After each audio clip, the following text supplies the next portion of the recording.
কি রান্না হচ্ছে মা এগুলো? কচুরলতি আর মাছের ডিম। কি সুন্দর বাবা, অনেকদিন পরে খেলাম। এখানে আছে মাছের ডিম আর লতির জন্য পেঁয়াজ রসুন কাঁচা লঙ্কা একসঙ্গে কুচি।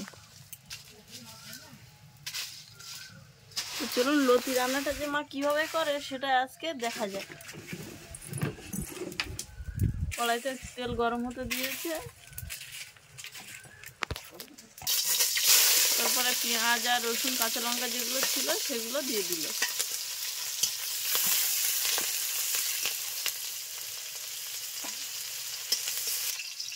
পেঁয়াজ রসুনটা ভাজা হয়ে গেছে, এবার ওর মধ্যে লতিগুলো দিয়ে দেওয়া হলো।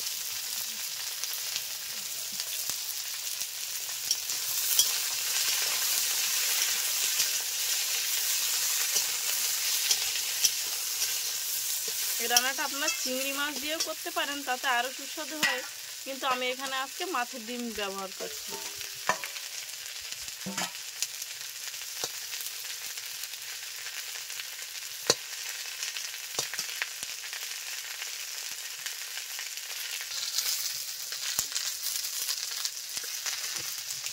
হলুদ,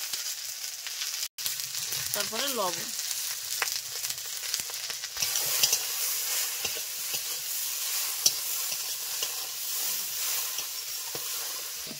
সিদ্ধ হয়ে যাওয়ার জন্য এই রান্নাটা যেহেতু ঝোল হবে না, তো সিদ্ধ হওয়ার জন্য পরিমাণ মতো জল দিয়ে ঢেকে দেওয়া হবে।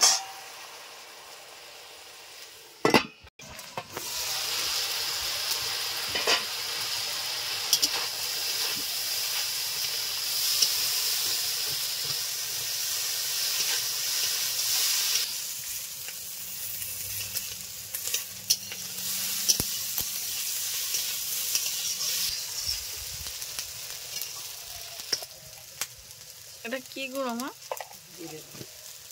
জিরে আর মরিচ একসঙ্গে?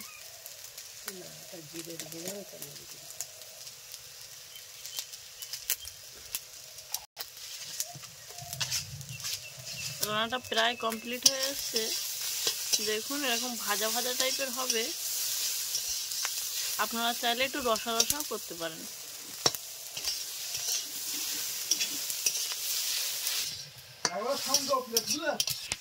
রান্নাটা হয়ে এসেছে, তো দেখুন কত সহজেই কচুরলতি এইভাবে আপনারা রান্না করে বাড়িতে একবার হলেও ট্রাই করবেন। তাহলে আজকে ভিডিওটা এই পর্যন্ত। সবাই ভালো থাকবেন, সুস্থ থাকবেন, সাবধানে থাকবেন। দেখা হচ্ছে পরবর্তী ভিডিওতে। নমস্কার।